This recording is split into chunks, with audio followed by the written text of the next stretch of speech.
Welcome. In this tutorial, I'm going to show you or teach you how to recover accidentally deleted files on Windows.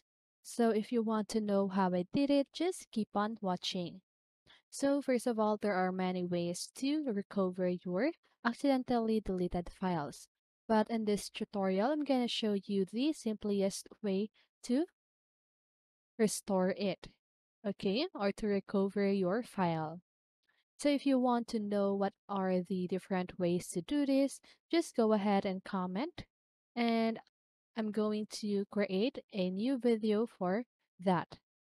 So now let's get started. So first of all, I'm just going to show you on how to delete a file. So just go ahead and open your File Explorer. Then I'm just going to select any file that I want to delete. So let's just choose this. Or let me just go ahead and create a new folder for safety purposes only. So sample file that one. So now I want you to do is to just go ahead and right click on that file, click on delete. So now the question is how we could res- rec- recover or restore this file. So you can just simply control press Control Z and it will undo your action. And the next thing that you can bin